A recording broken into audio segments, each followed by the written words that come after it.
Hi guys, welcome back. It's Donwozi here, and in today's video I'm going to be updating my Magic and Nightblade PvE build, the Impaler for the Wolfhunter DLC. So without further ado, I'm going to get into the stats with just a potion up. 42.7k Magicka, 17.1k health, 10k stamina, 2738 spell damage, 70.7% crit, and 935 Magicka recovery. We are a dark elf. Also, we are using buy stat food. We are a stage 4 vampire, but in certain trials I will reduce this to stage 1. And the Mundus we are using is the thief. So in terms of consumables, we are using the Solitude Salmon Millet Soup, which increases max health by 5,395 and max Magicka by 4,936 for 1 hour. And normally I'd also have a stack of Double Bloody Mara on me, just to be able to reduce my vampire stage when needed. The potions we're using is Essence of Spell Power, which grant Major Sorcery, Major Prophecy, Major Intellect for 47.6 seconds, and restore 7,582 Magicka. So, in terms of the gear, on the front bar we are using 5-piece Julianos with a Inferno Julianos Fire Staff with a flame damage enchant on the front bar, which is infused. On the back bar we're using a Maelstrom Inferno Staff infused with a shock damage enchant. Now, there are a few variations in enchantments, but I would always say go with a flame damage on the front bar because you get higher uptime of burning spellweave, and the DPS is more from what I've found.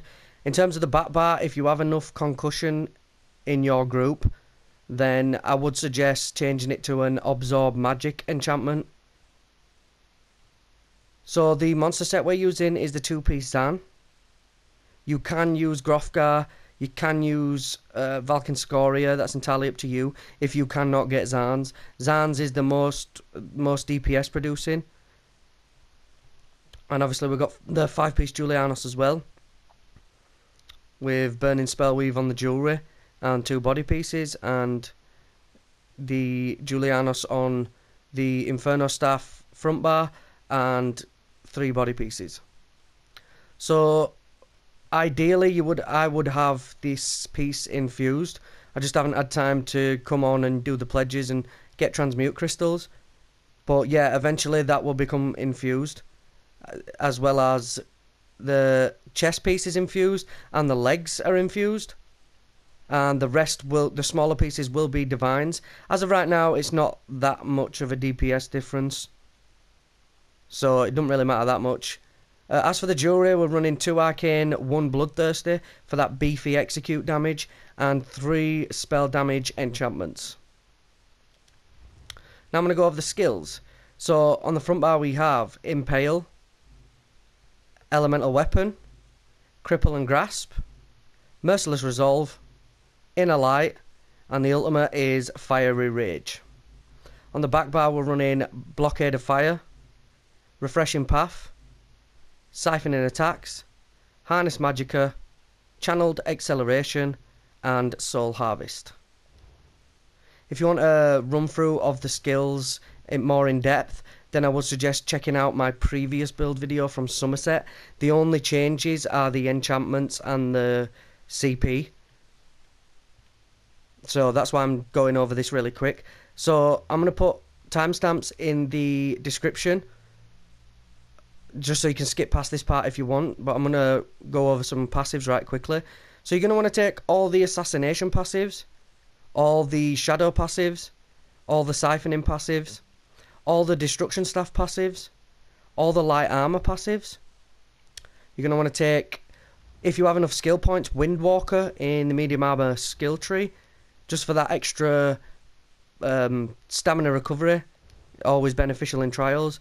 You're going to want to take Resolve, Constitution and Juggernaut from heavy armor if you have the skill points, for more resistance, sustain and max health. You're going to want to take Supernatural Recovery, Undeath and Unnatural Resistance if you have the skill points. If you don't, then just take Supernatural Recovery. That's if you are a vampire. If you're not, then you don't need to worry about it. You're going to want to take, from Fighters Guild, Banish the Wicked, if you have the skill points.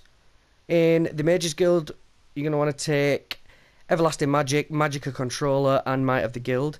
You're going to want to take all the Sigic Order passives, all the Undaunted passives, all of your racial passives, and last but not least, the Medicinal Use passive in Alchemy, which basically gives you 100% uptime of the benefits from potions. So now I'm going to go over the champion points, and as I said in previous video, the 300 CP champion point setup will be in the description. I will not be going over it in the video, just so I don't have to like spend gold and change up champion points and stuff like that and get mixed up with it. So I'm just going to put it in the description of the video. So as for the CP, just remember that the red and green tree are entirely up to you and what trial you're in. Keep that in mind. So we have 51 in Warlord, 100 in Arcanist, and 64 into Tenacity, 28 in Tumbling, and 17 in Shadow Ward.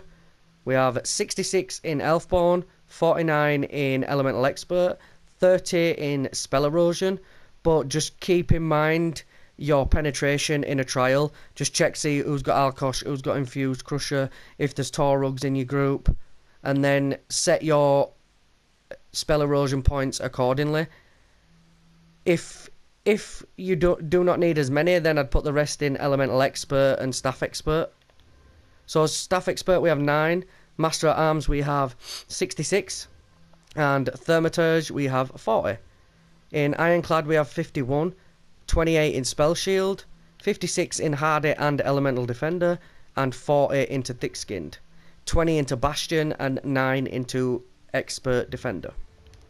So that is the CP. Now I'm going to go over the rotation really quickly. Right, so you would start off by activating your potion, activating your siphoning strikes, and then channeled acceleration. Swap to your front bar, merciless resolve, destro ult, light attack cripple, light attack blockade, light attack twisting, light attack elemental weapon, light attack elemental weapon, bow, elemental weapon again 3 times, light attack cripple, light attack blockade, light attack bow, and then reactivate your merciless. 1, 2, light attack cripple, light attack blockade, light attack twisting, light attack siphoning, light attack ultimate, and then bow again. 1, 2, 3, light attack cripple, swap bar, light attack blockade, swap back, bow, reactivate. 1, 2, 3, light attack cripple, swap bar, light attack blockade, twisting, ultimate, bow, do 3, and then cripple, blockade, and then swap. Basically, when you get the enemy down to 25%, instead of using elemental weapon, you would use impale. If you are having problems with the rotation, I will put a written version into the description. So if you're having problems following me on this video, then just check the description. Right guys, so that is a quick run through of the build. I hope you enjoyed it. I hope this build helps. And if you have any questions, leave me a comment. If you like the video, please leave me a like. I'd appreciate it. If you like the content, hit that notification bell to be informed of when I upload a video. Also, check out my socials in the description to always be updated when I'm uploading and stuff like that. So we have Facebook, Twitter, Discord, all that good stuff. Don't forget to follow me on Twitch, because I will be streaming eventually. I don't know when I'm going to get around to it, but I will. And thank you very much, guys. I'll see you in the next one. Thanks, guys. Bye.